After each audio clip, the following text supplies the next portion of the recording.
Welcome to the Health Channel, all health, all the time. I'm Kathy Buccio, coming to you from the Baptist Health South Florida studios. Now, from being healthy to kicking bad habits, here on the Health Channel, we are always trying to give you the tools you need to make positive changes in your life. But sometimes, no matter how hard you try, it doesn't work out and might even leave you more stressed and more frustrated. I am currently not stressed or frustrated, and I'll tell you why. A scientific approach to making changes in your life.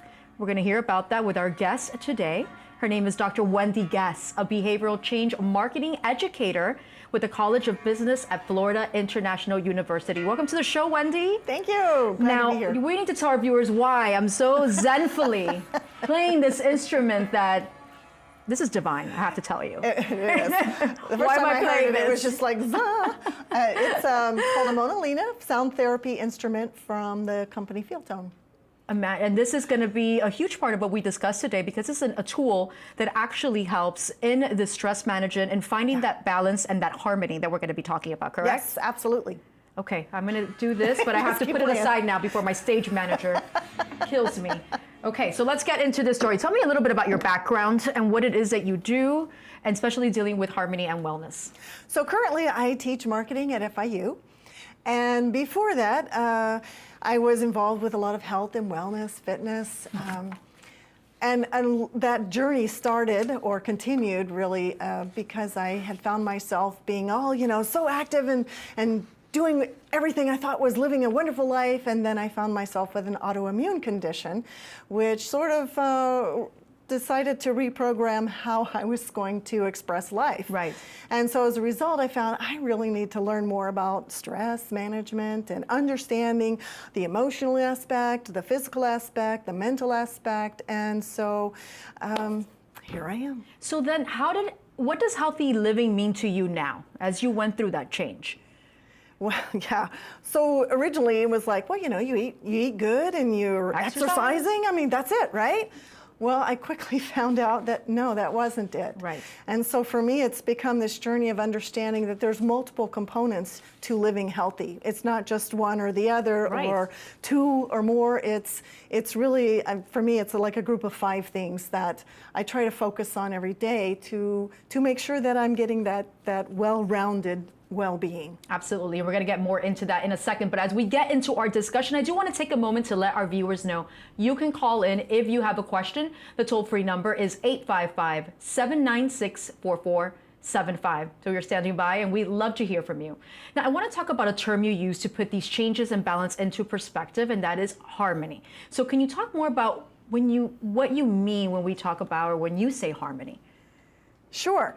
Well, in the harmony aspect, when you think about music, you don't just play normally one instrument in an orchestra. You have multiple instruments, and they each have a part in the big picture.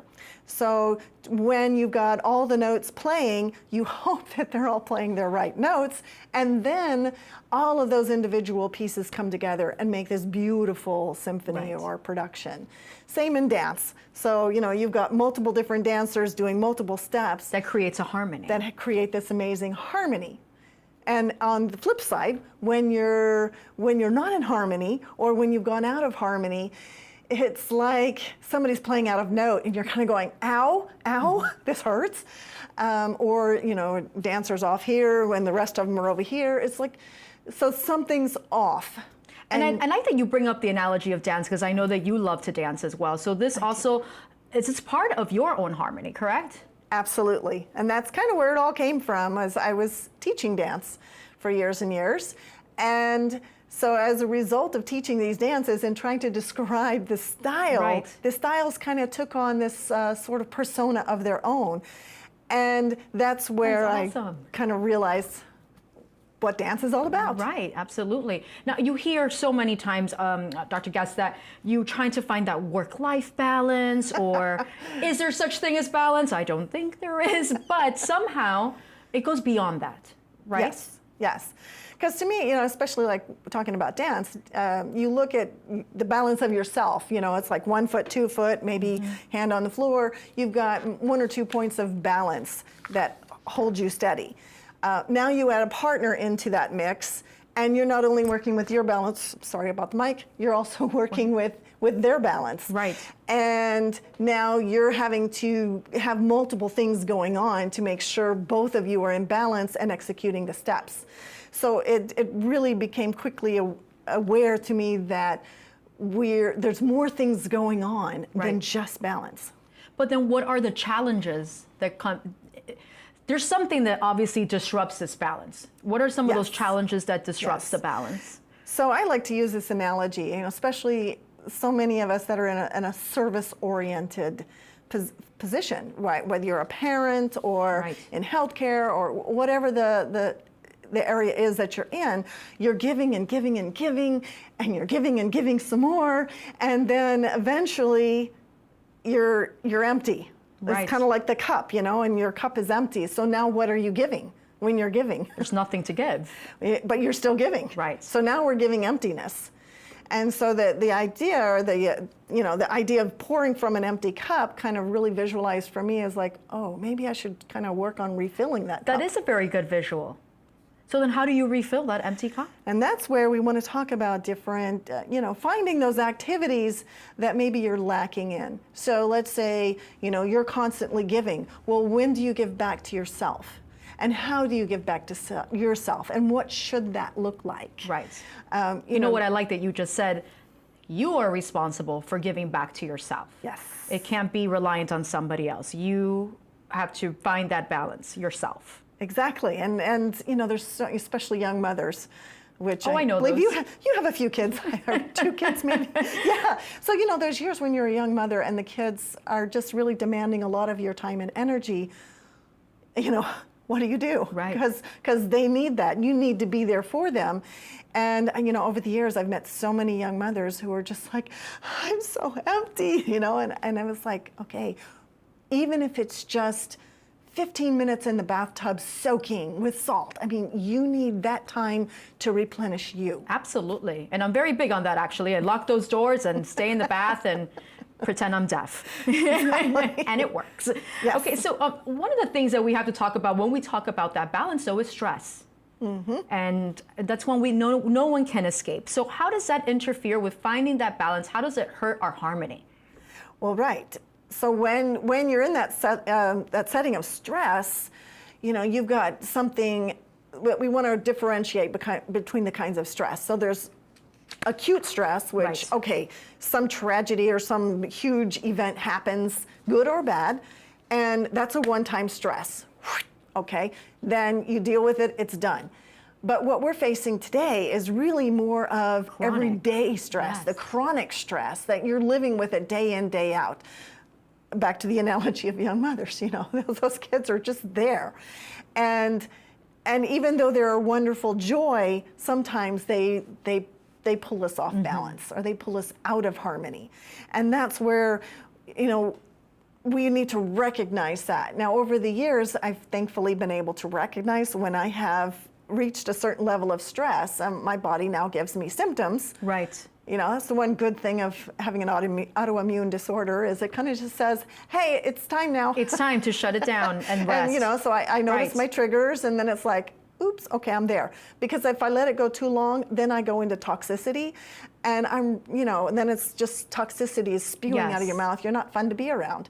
So it's about recognizing where your patterns of stress are, so that you can make that check mark to go, okay, now I need to make sure that I'm doing something to fill that cup back up. Absolutely. I speak your language, Dr. Guest, because I think that's important to listen to your body, you have this one body who is telling you, this is what I need. Don't use that empty cup anymore. We need to refill it. We need to replenish ourselves. And I think that's really important. And as Dr. Guest mentioned, some stress is normal, but chronic stress is not normal. In fact, chronic stress can not only disrupt a balance in your life, it can be a threat to your health as well. Let's take a look. Stress means that you're alive. It affects all of us. You can't escape it. It's not a bad thing. The challenge of modern life is that acute stress response sometimes gets locked in and it becomes chronic. There's now increasing evidence to show that chronic stress can lead to chronic depression. So empowering patients with these different strategies is really paramount in terms of looking at preventative medicine for those individuals in the future and really improving their overall medical health outcomes. I guess the take-home message is knowledge is power. Know about these systems, know how they evolved, what they evolved for. And experiencing stress acutely is beneficial because you're facing a threat in the moment. And so you want your evolutionary biology to take control and to be there for you when you need it acutely. Our day-to-day lives have become very stressful. There are increasing work demands. Technology has blurred our work-life balance ratio, and we're all multitasking. So I think we all need to be empowered with understanding that this takes a toll on us emotionally and physically. Now, when we think about stress and we think about finding harmony, how does that fit into the harmony profile that you've created? So the harmony profile, that was basically an outcome of years of watching people figure out this dance thing. And so I created some questions that kind of helps us understand where we show up in maybe a stressful event or a group setting, right, and how we tend to respond as they relate to some of the personifications of social dances.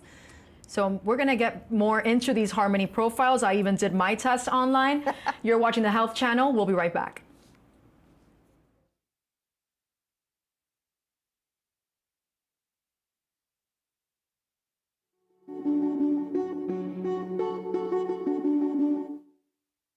Hi, I'm Janelle Hale, founder and CEO of the National Breast Cancer Foundation. No one should face breast cancer alone. When I was diagnosed 36 years ago, there was no internet, and I had to make a decision with little information. Early detection saved my life. It could save yours too.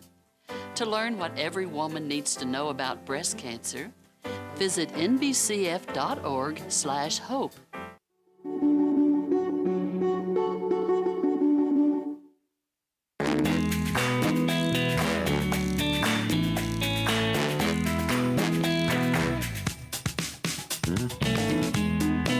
This is my kind of happy hour. This is my kind of fast lane. This is my kind of personal trainer. My kind of joyride. My kind of nightlife. Whether you're just finding your stride or making the golden years look good, Florida Blue goes beyond health insurance, investing in the health and communities of all Floridians. So you can feel good saying, that's my kind of blue. This is my kind of blue. This is my kind of blue. This is my kind of blue.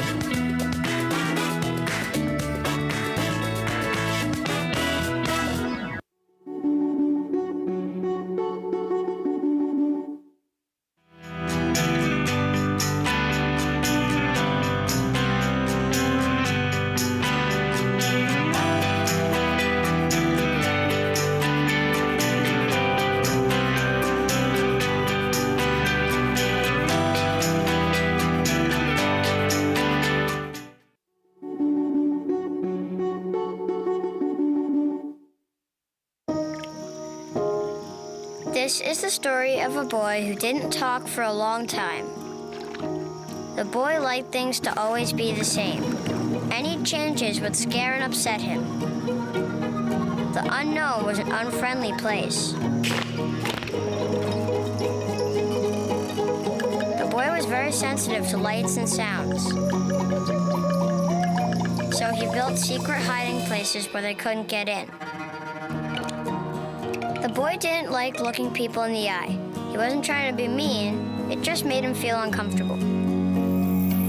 Sometimes he would flap his arms again and again. One day, I found out I had something called autism. My family got me help. Slowly, I found my voice and learned all the ways I could live with it better. Early intervention can make a lifetime of difference. Learn the signs at autismspeaks.org.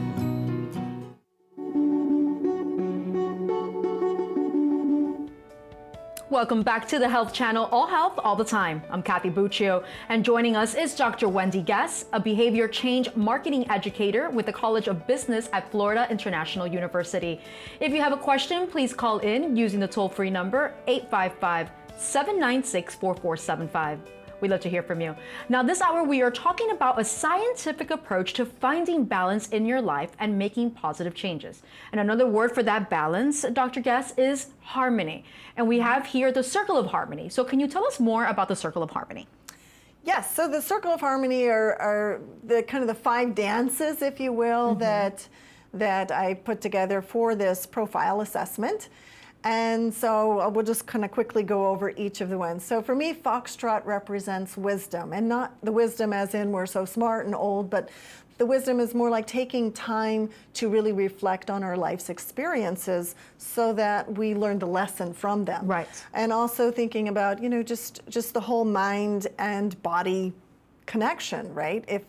If we're not breathing, if our posture's poor, then our brain is kind of cloudy and foggy, and we're not thinking as clearly as we'd like to. And then we look at the empower. Empower is like the salsa. And so it's really about empowering your own expression of health, or your own health and well-being. Right. Taking that motivation, you're that person that really motivates the crowd to get on the same page, get on the boat, get going. So you're also very goal-oriented. And then you are thinking about your own physical well-being. In the expression, I equate that to the tango, because the tango is that kind of person that navigates around the dance floor, in and around not only your partner but the other dancers on the floor, and you're also that person that really knows how to negotiate from a verbal perspective. And so from there, I look at that a lot as, how are we expressing ourselves?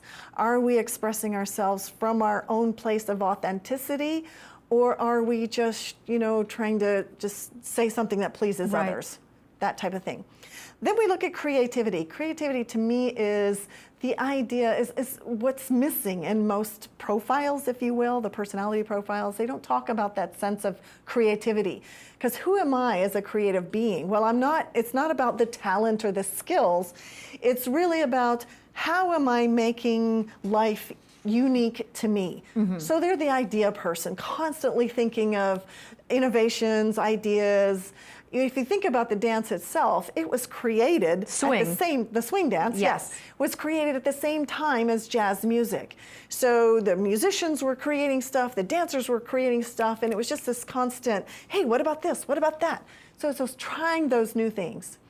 And then we move over to the waltz, or the inspiration, which is, you know, you might think of the soul. Am I really filling up my soul and inspiring myself? Now, for some people, that's walking out in nature. For some people, that's listening or reading to things that really just give you that sense of joy and inspiration.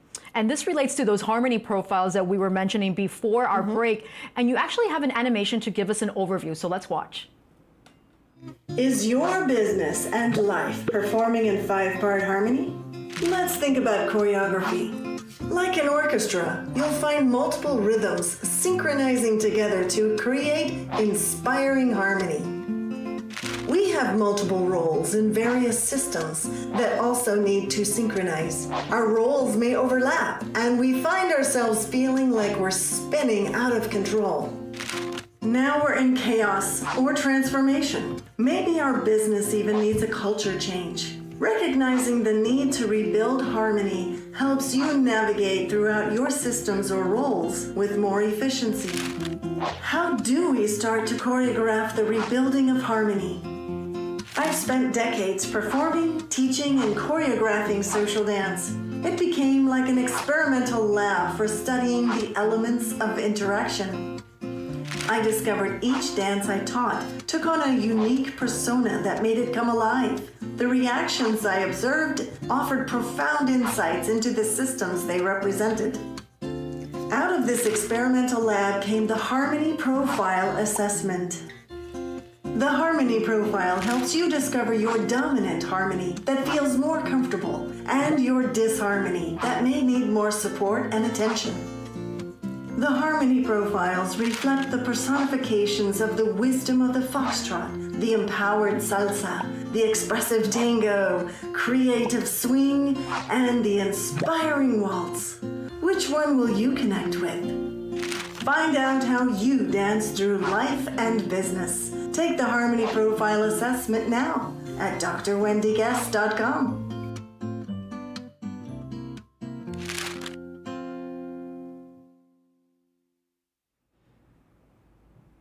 So what I want to know, Dr. Guest, is how did you create these profiles?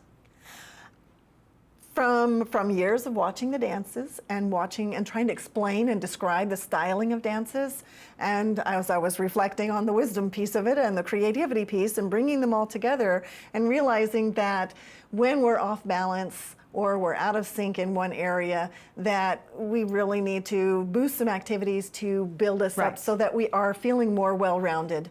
Okay, so let's get a look at the profiles again. And first we see here the Foxtrot of Wisdom. Yes. Okay, so I want to bring up my profile because I did it and you're here, so I want to take advantage of that. Right. I got the Foxtrot and I got Swing.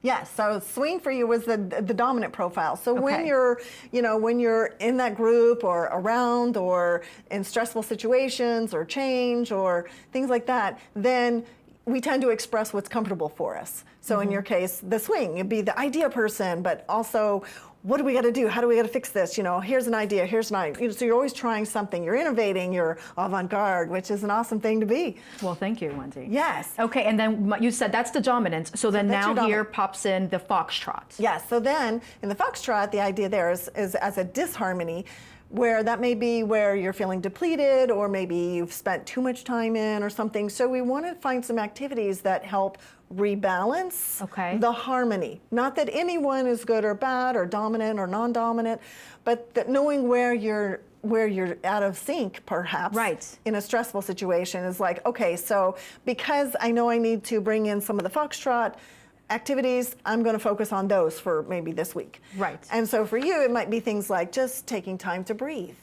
and taking time to find that really excellent posture and lengthening the spine. So if we as we do this. Yeah, how do we sit up nice and tall? And just taking time to just breathe. I think this is really on point. I thought I would be a little more of the salsa, but I guess the swing matches and definitely I need to do more breathing and more yoga. As a young mother, right? Okay, then it seems that when you do the harmony profiles with someone, they're usually given two profiles, a dominant and a not dominant? Yes. Okay. So you want to know where this is like your comfort zone. This is where you hang out when you're in those awkward moments or out of your comfort zone. Right. And then the disharmony is the one where you might want to spend some time adding some support. Okay. And that can change based on the situation you're in. But in general, this says this is where you're out of harmony right now. So you want to bring in those activities to support that. And ideally, we're always working on all 5 areas to keep them in harmony. In harmony, in balance. So then how can someone apply their harmony profile to improving their quality of life? When you get your profile, for example, yours, the swing, and then the Foxtrot. Right. So knowing that when you're, let's say if I'm in a really stressful situation, I'm going to pay more attention to the Foxtrot type activities. Okay. So like taking time to breathe, working on the posture, taking time to maybe even journal, reflect. There's physical activities, emotional activities, mental activities that go along with each one of those. Also finding foods that are going to support more brain function. So we know that things like the nuts and berries and leafy greens are going to really help support the functions of the brain. So if you're going to be spending a lot of time, like the end of the semester when I'm grading, I'm trying to add a lot more of that into my diet to support the brain function. Okay. Now you brought one of these activities, and if you're just tuning in, I played this in the beginning of the show, and I've never been more relaxed in my life, Dr. Gass. Yes. So talk to me a little bit about this instrument. So this is when I went to a workshop. I heard this for the first time a few years ago, and it was kind of like, right, it was your aha moment. I found the instrument I can actually play. Okay. And so it's based on sound therapy on the monochord, which is, in fifths. Mm-hmm. And the overtone in the strings, I'll just start playing. The overtone in the strings creates this reverberation that helps us balance and center and ground. So literally you are connecting all the different vibrations in your body and harmonizing them. Right. So now you're working in sync like you should be. And this promotes that harmony and that balance just by the sounds? The sound, the vibration, yes, because we're all operating and, we are vibratory beings. And so when we're in stress, we've got all these different vibrations going on that create kind of like a static energy, right, or that sound of the chalkboard. And so that's going on in our body. So what this does, in my thinking, is it kind of helps reconnect all those different vibrations into one again. Oh, this feels marvelous. I can just do the whole show with my eyes closed. So what profile would this be for? All of them. If my husband is watching, we need to buy one of these for the house. I will be like this. So all of them. Yeah, I mean, they really support any time you're off. Right. It just supports. And so for me, I mean, I've even had some digestion moments, and I was like out of in the middle of the night going, right, I am not going to ER yet. Yes.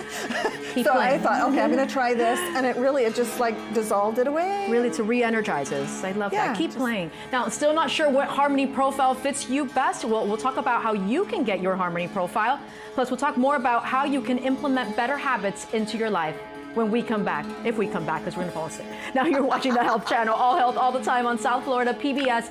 If you have a question for our expert Dr. Gass, why not call in? Just use the toll-free number, 855-796-4475. And please be sure to visit our website, allhealthtv.com, where you can watch a live stream of the Health Channel and see videos from previous episodes. We'll be right back.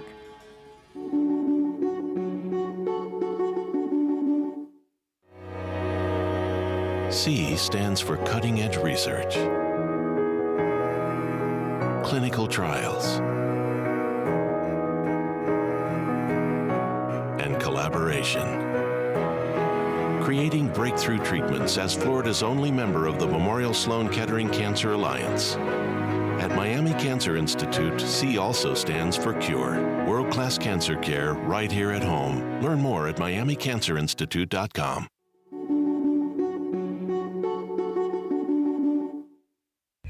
Come on, kiddo. Do your homework, okay? Oh, no. What are you wearing? Can you just go in the other room and watch your show? It would be a shame for you to get sick at this time of year. Is he okay? He's perfectly healthy, except I still need to write him a prescription. Learn why the American Academy of Pediatrics now encourages doctors to write kids prescriptions for play. Go to thegeniusofplay.org.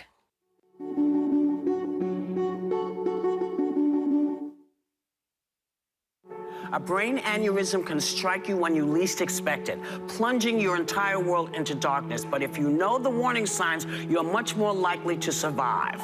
If you suddenly experience the worst headache of your life or sharp, sudden pain behind your eyes, do not ignore it. Please seek immediate emergency attention. It's time to shed some light on brain aneurysms. You gotta know the information. The Lisa Colagrassi Foundation, lisafoundation.org.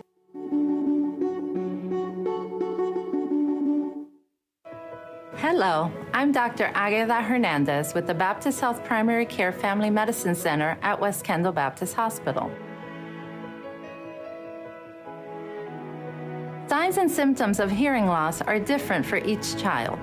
If you think that your child might have hearing loss, ask your child's doctor for a hearing screening as soon as possible.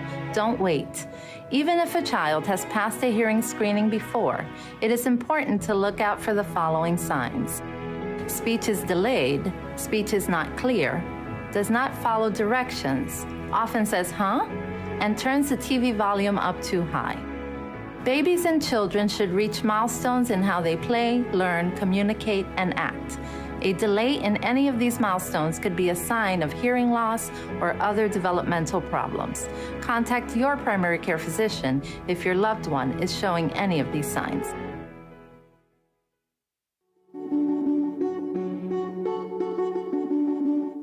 I was too young to get a mammogram, and I had no family history, and the lump was probably just nothing. At that point, I really pushed to get that prescription. My initial reaction when I was diagnosed is, oh my goodness, I'm going to die, and I'm going to leave my 2 young daughters behind. If I waited, I wouldn't be here today. Early detection is incredibly important. Know your body. Go into your doctor, get the mammogram, get checked.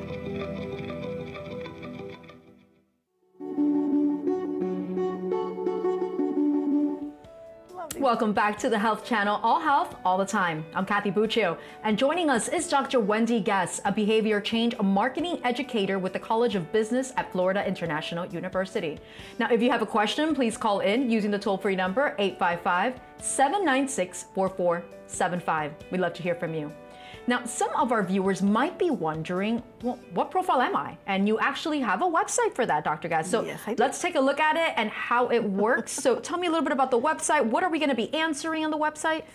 So on the website, of course, it's just drwendyguess.com. There's that little video explainer about the profile, and then the link to take the quiz. And it's just asking you a quick series of 9 questions. 9 questions, okay. That's kind of looking at how you're reacting to different situations.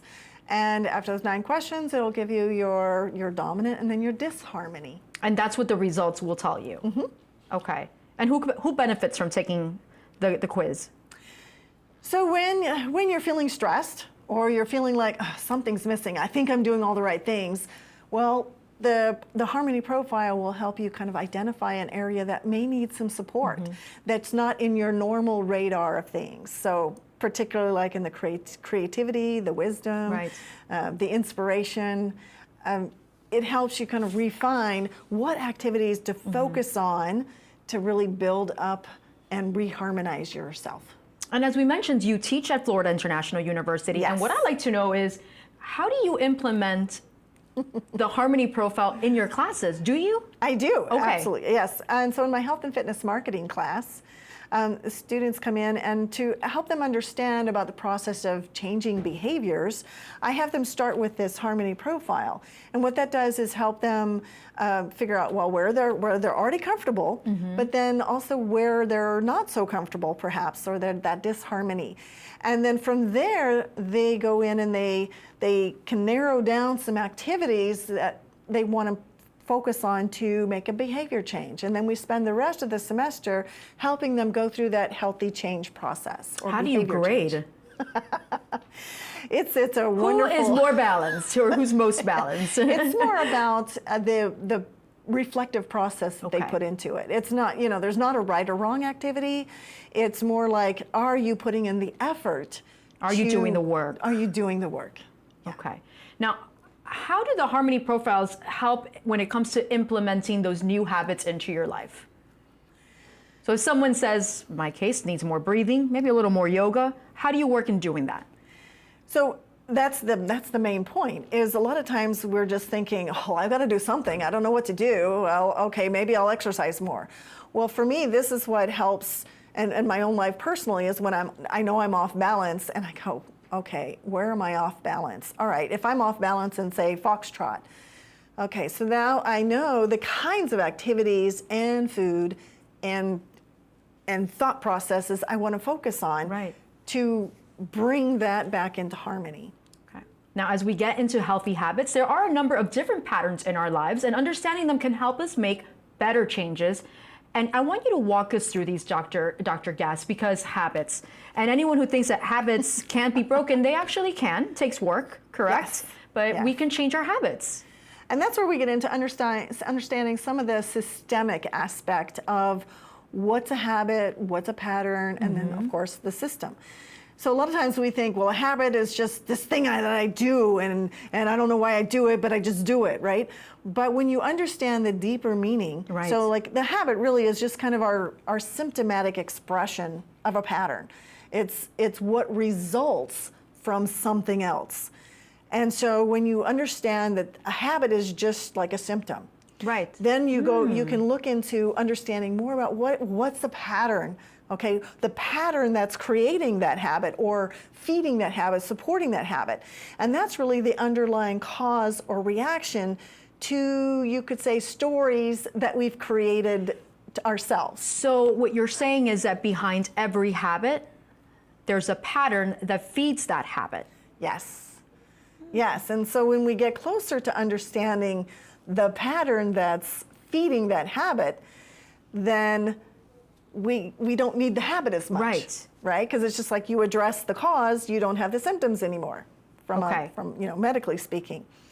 And then from there, when we talk, when we understand kind of like what pattern is it that's asking for attention, is it like, for example, eating? That's a common one we'd like to talk about when you've got some emotional trigger, or like, bad day at work or boyfriend breakup or whatever it is, and you go home and then you think, oh, what am I going to do? Okay, I'm going to go eat this ice cream.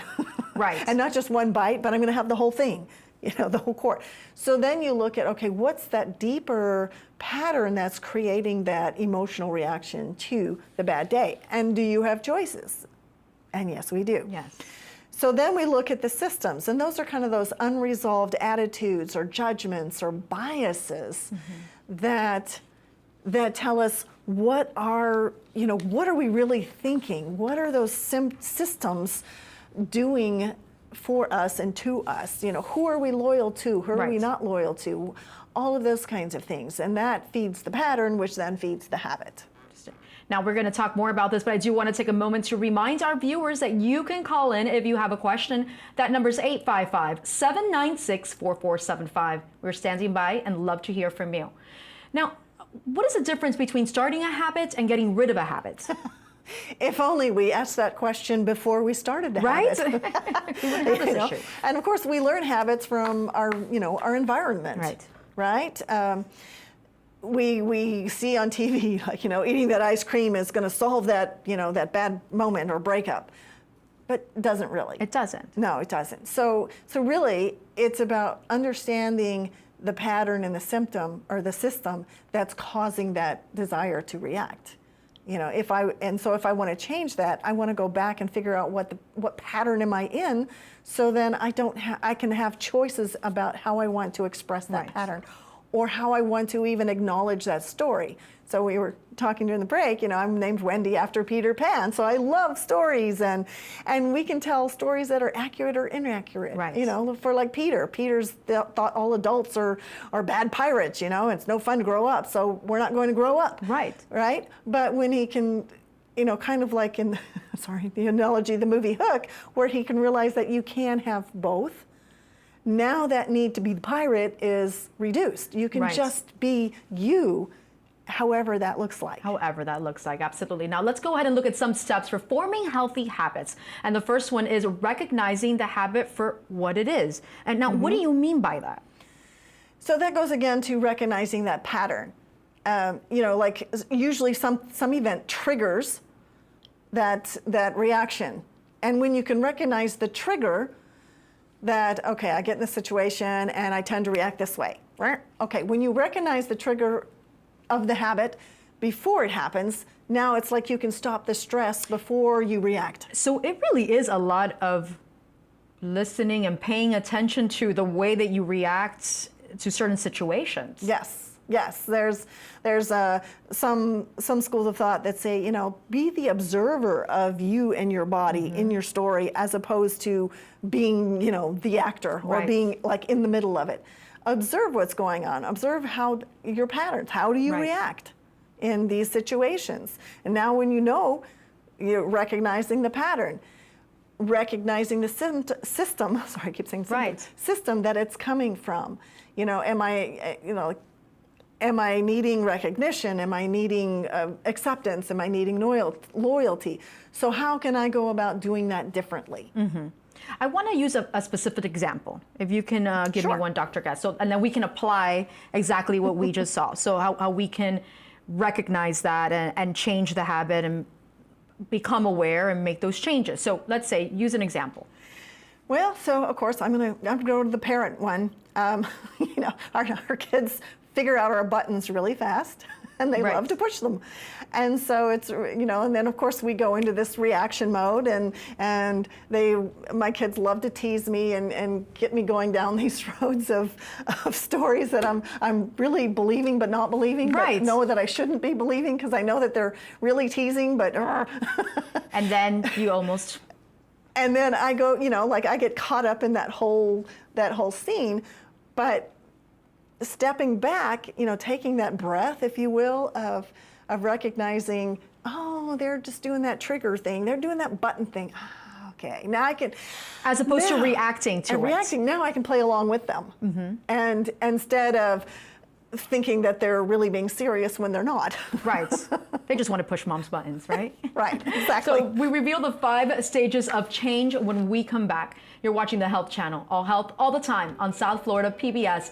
If you have a question for Dr. Guest, please call in using the toll-free number 855-796-4475. And please be sure to visit our website, allhealthtv.com, where you can watch videos from previous episodes or submit questions for the experts. We'll be right back.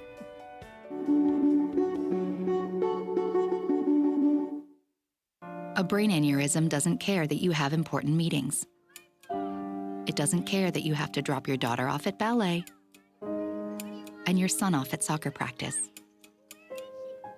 So if you suddenly experience the worst headache of your life, sharp pain behind your eye, and blurry vision, seek immediate emergency care.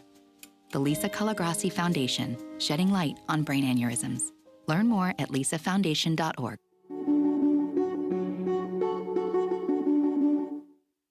Over the years, I have played some characters you could call controlling, but the truth is, there's so much in life we can't control. But here's something we can: colorectal cancer. It affects men and women, and it's the 2nd leading cancer killer in the US, which is astounding, considering it's almost entirely preventable. Here's how. Most colon cancers start as polyps, and screening helps find polyps so they can be removed before they even turn into cancer. Screening also finds this cancer early, when treatment works best. For me, screening was simple and quick. It was no big deal, except for the huge sense of relief you feel afterwards. There are several tests that you can choose from. If you're 50 or older, you should talk to your doctor. Decide which one's right for you, but take control. Do everything you can to prevent colon cancer. Screening saves lives. It could really save your life.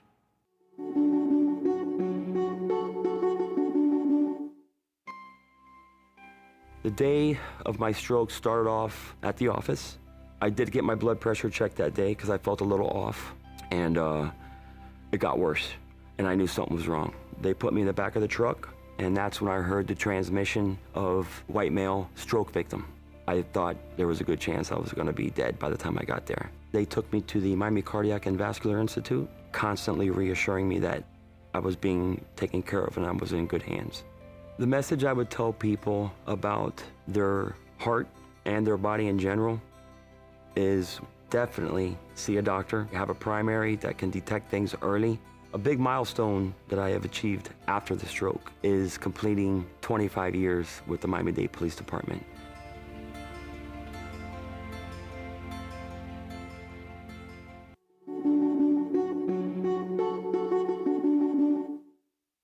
We develop quality citizens who keep our core, our country, and our communities side by side on the winning side. Not for glory, but for honor. For a code that isn't written or spoken, but lived. It's what we do. It's who we are. It's the battle cry of our fighting spirit. Battles won. See all the battles Marines fight to win at marines.com.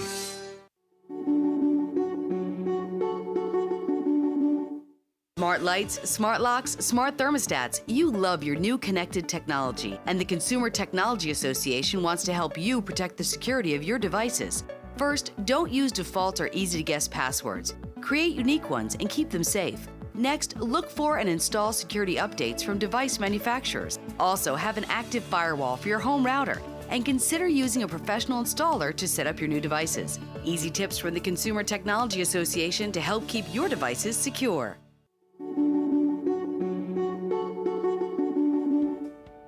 Welcome back to the Health Channel, All Health, All the Time. I'm Kathy Buccio, and joining is Dr. Wendy Guess, a behavior change marketing educator with the College of Business at Florida International University.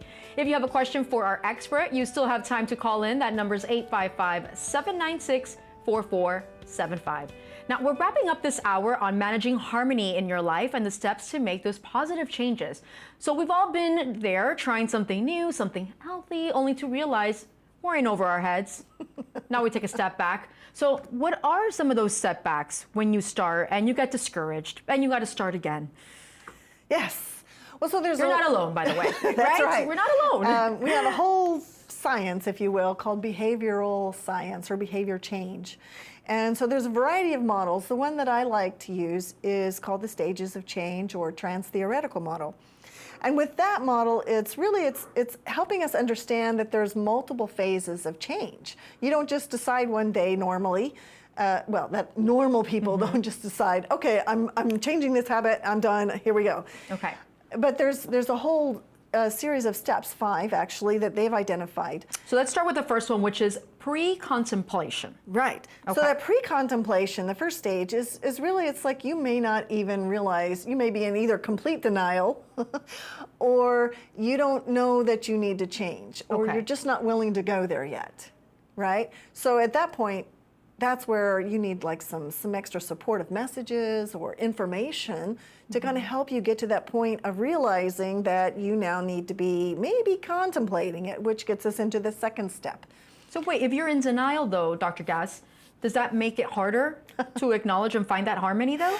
Absolutely, right, because you think everything's fine, and you're either you don't want to quit the habit or you don't want to change to another habit.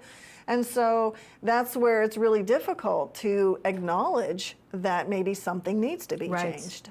Okay, and now, as you said, now we're moving on to the second stage, which is now contemplation. Contemplation, and that's where you might be kind of like either, I think it's a good idea, don't know if I'm ready yet, might think about, I'm going to keep reading about it and decide how to get more supportive information, how to get myself off that fence. Okay. And really, so it's like these first 2 steps particularly are very internal, attitudinal, if you will, that we need to go through that mental process before we're ever ready to make a physical And you change. have to want to make that change, which brings me to my third, which you say is the most critical of all the steps. It is. Which is, this one is preparation.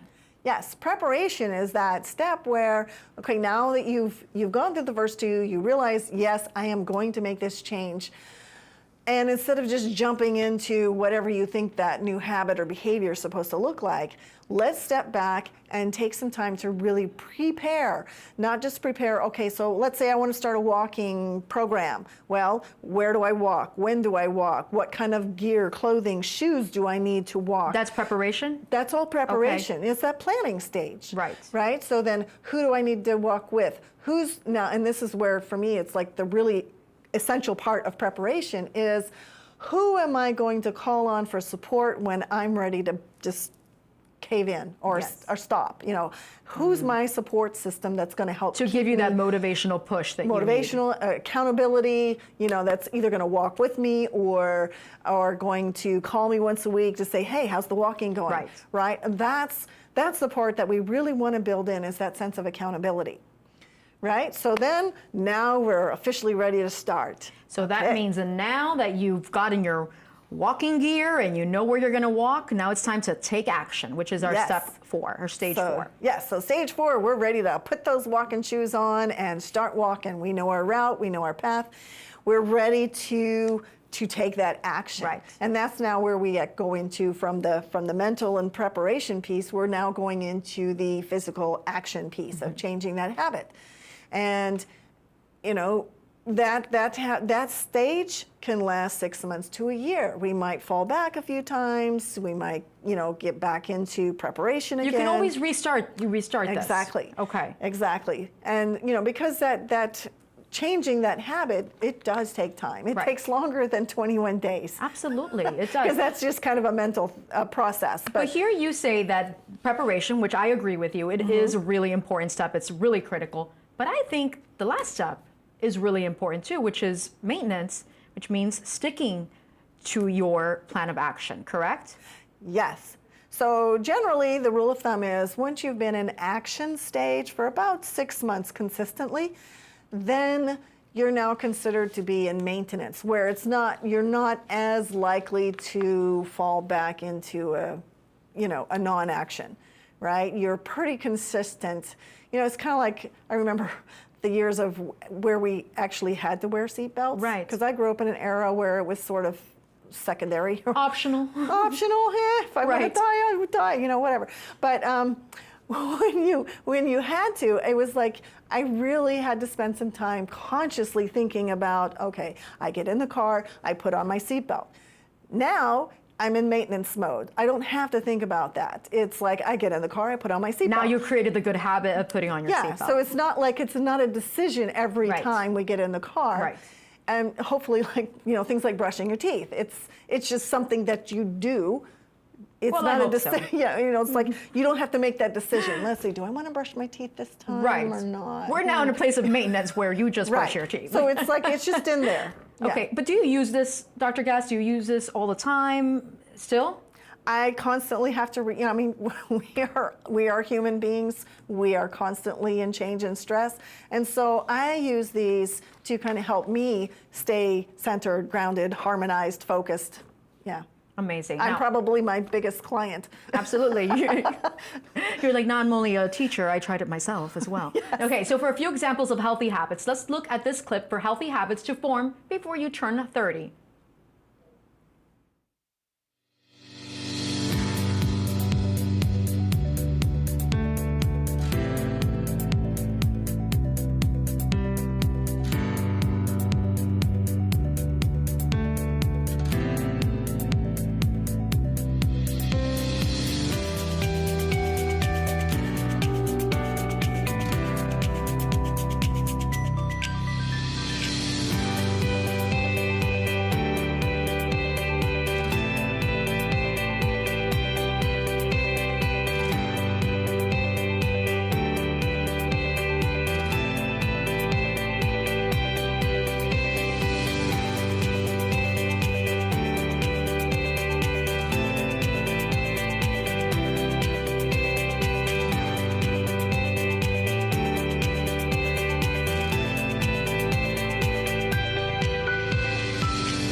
These are great tips, right? These are great tips to add in finding that balance and finding that harmony. And I think these can also help when you find out your harmony profile, when you go online, how you can implement these for a better quality of life, really.